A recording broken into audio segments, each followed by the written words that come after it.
What happens if you fail to secure fully funded scholarship to study here in the United States?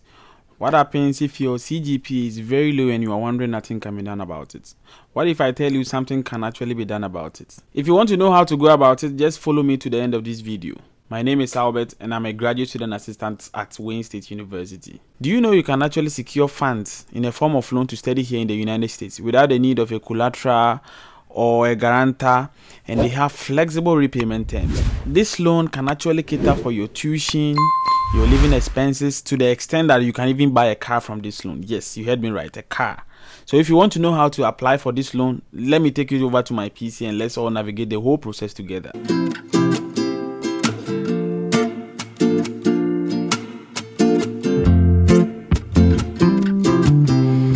So the name of this loan company is called MPOWER Financing, and this is their website. So let's quickly go through what they are about. So they offer loans that fit your life, benefits to help you succeed and all that. And they can actually offer you loans from $2,000 to $100,000, right? So they can also, in place of your bank statement, if you don't have funding, if you apply for their loans and you are going for your F1 visa, they can give you documents to support your application. So it's actually a good thing. So before you even start your application for the loan, they have affiliated university here in the United States and in Canada. So if you don't know which school to apply to, you just come here, you highlight on get a loan, and then you click on schools we support. So you actually know all the schools that they support. So you click on find my school, you see all these schools. So the list is a very long list. To make it very simple, just click on the download list of supported schools, and then you can see all these schools. So this is actually a section for the school name, the website of the school, the state of the school, and then the country. Like I said, they support schools in Canada as well, so you can just go through the list. So you can see it's a long list. So if you want to make the application, you can target any of these schools. For instance, this is one school that I like so much. The name of the school is Case Western Reserve University. So that is their website. If I want to apply, I can just click on this link, and then automatically it will take me to the school's website. So you can just see, and then you navigate through their website, and then you check which program you want to apply for. So let's quickly run through the application in itself. So if you want to apply, this is the application tab. So you just click on apply now.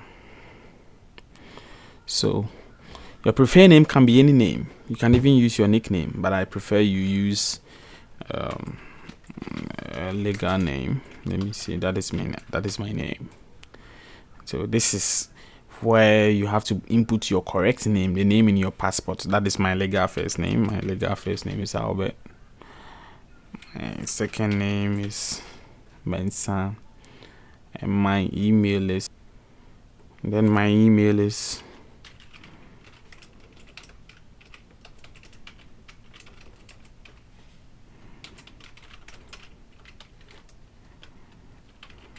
good. That is my email. Then I click on next. So this is how to apply for the loan. So what brings you to MPOWER?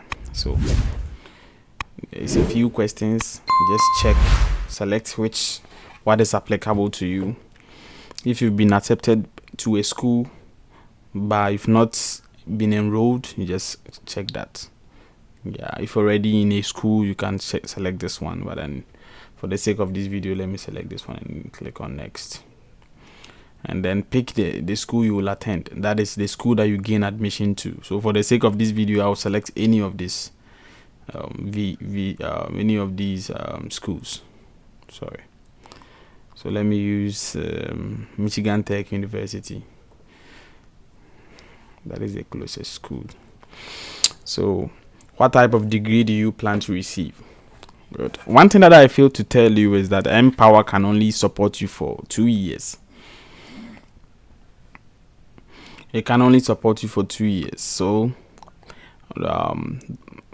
if you plan to apply for a master program, then luckily you'll be supported throughout your entire stay on campus. But then if you plan to use MPOWER for your bachelor's degree, then I'm sorry, they can only support you for your last 2 years, since a bachelor program is 4 years and they can only support you for just 2 years. They will only pay for your expenses in the last 2 years in the program, so you have to find a way to pay for the first 2. So I will encourage those of us applying for master program to use this option if you don't have funding. So when are you starting the program? September 2024. And when are you expected to graduate? It's a 2-year program, so 2 years from 2024 is May 2026.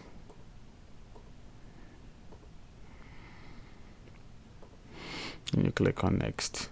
So how did you hear about us? Is it online search, admission consultant, a referral from a friend, university staff, and stuff like that? So if you click on referral from a friend, you'll be required to input a code. So I advise you to just click on online search. That is, you can buy MPOWER loan online. So where are you from? I'm from Ghana, so I'll select Ghana. That is it. Then you click on next. So one more thing. So you must agree, right? Then you click on next. So thanks, Albert. We are checking your eligibility. So in certain countries you might not be eligible. I'm from Ghana and I'm eligible, so you can see here you are eligible, meaning that I can go ahead and apply for the loan. So my salutation is Mr. My legal first name, like I filled in the earlier page, Albert. My legal last name is Mensah. Then you click on next.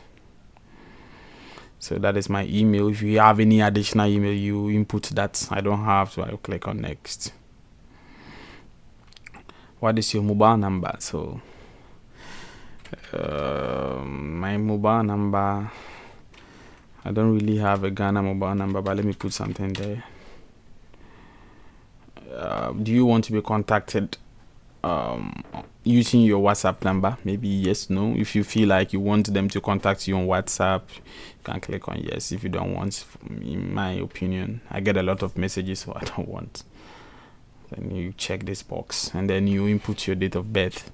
So let me just, for the sake of this video, let me put something there. Maybe let me put this something there. Maybe something, yeah. Click on next. Your citizenship country. I'm from Ghana, so automatically it's there. And then an address, maybe Stinge.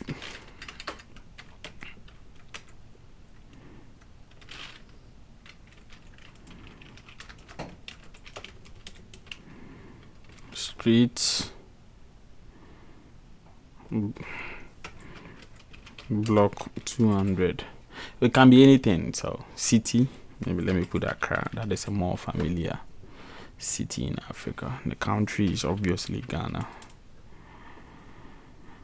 Then I select my state or province. In Ghana is a region, so it's in the Greater Accra region. So that is Greater Accra region. Then you click on next. Do you have a mailing address in the United States? I don't have. Even if you have, you can say no.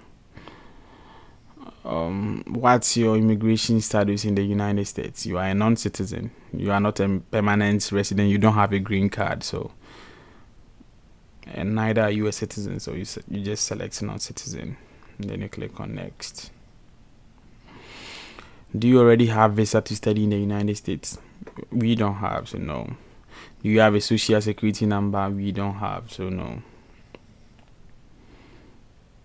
So reference, if you have any reference. So let me put my French name. His name is Isaac. And last name is Boateng. So he's a friend of mine, so I'll just select a friend and then his email. Let me say something at gmail.com. So you have to put the right email. I'm doing this for the sake of the video, so the email cannot be the same as the one you use in the application. Yeah. And then his phone number. He lives in the US, so let me just put something here. That is not his number though, but for the sake of this video I have to put something there. Yeah, then I confirm and continue. Yeah, then you check this box and you click on, you have to accept the disclosures. So the name of the school is there, like I selected. The degree type is masters, and what am I studying? Let's say I want to study chemistry. So chemistry, I'll select the chemistry. Is it a dual major? No.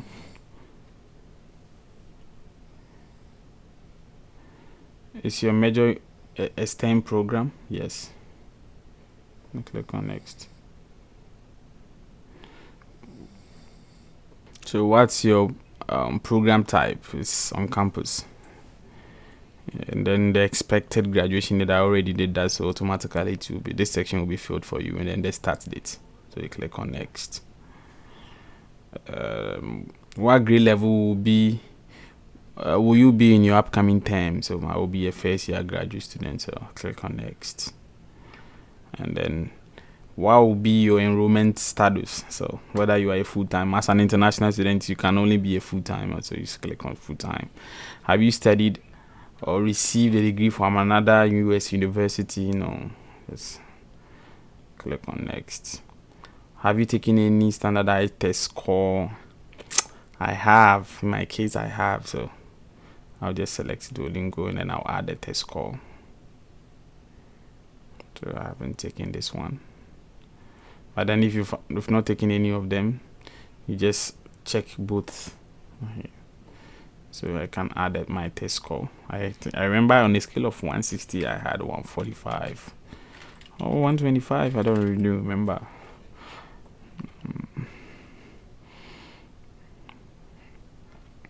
Are you currently employed? Employment history. I don't have any employment history. Do you have a future job offer? No, I don't have a future job offer.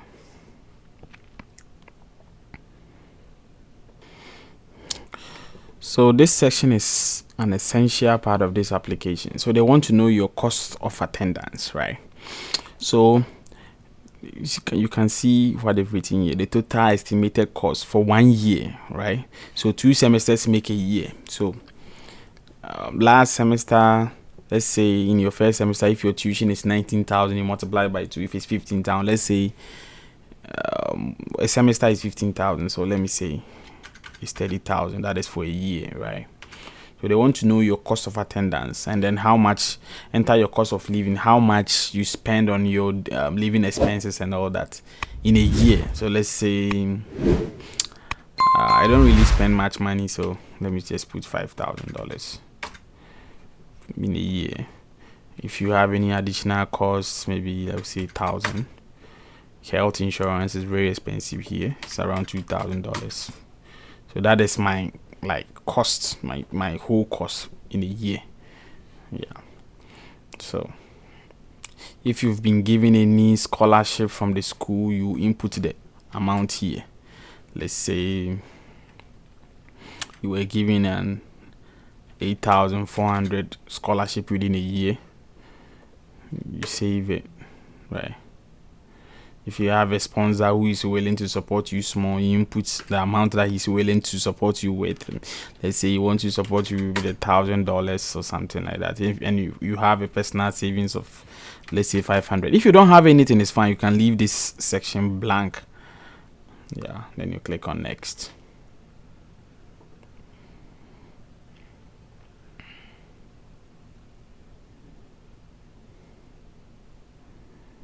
Good. So this is how much you said you'll be needing and how much money you can generate yourself. So when you take this figure, you subtract this figure from this figure, that is the amount that you actually need from MPOWER, right? So you can confirm and continue. If you want to do the math, you can subtract this figure from that and you get this. You confirm and continue. So here is where you put the amount that you want from MPOWER, right? The amount that you want from MPOWER. So let's say if you want this whole amount, this $41,100, you just input that $41,100, right? That is the amount that you need from them, and then you agree and continue.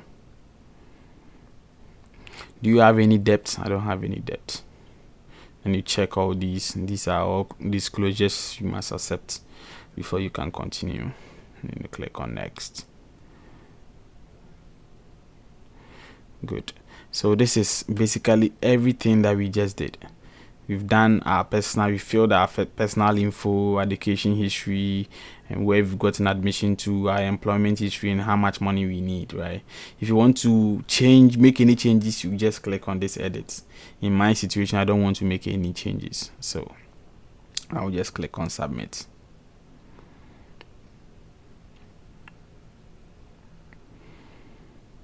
You see, they said, thanks, Albert Mensah, we are processing your request. So you just wait for some time. I think a week or two, they will get back to you. You see, they are now saying I am approved up to 55,200, right? So they said my request is 41,100. So I must click on the confirm requested amount, right? Like I said, you don't need any guarantor, which is a co-signer, no collateral, no prepayment penalties, flexible payment options, and visa support. They will support you with your visa if you don't have any bank statement. I know most of us do have problems getting bank statements for our F1 visa interviews and all that. With MPOWER, they will provide all that, so you don't have to worry. So this is the requested amount. So I did this for the sake of this video. I'm not actually applying for the loan.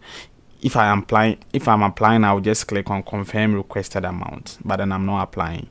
But then if you are applying, you just click on that, and that is it. And you wait for a week or two, you hear from them whether they approved your loan or not. But trust me, nearly 99% of the people that apply for MPOWER do get it. And if you are having any troubles applying or something, I am always available to help. I also leave the link to their website in the description box. Don't forget to also like my videos and then subscribe to my channel. Thank you. So basically, this is the whole process in applying for loan to study here in the United States. Now, I believe that securing loan to study in the United States won't be a problem. To those making application, I would advise you to apply for the loan as backup, just in case you fail to secure funding for your program. If you like what I just did, just subscribe to my channel, like my videos, and turn on your notification bell so you don't miss out on any of my videos.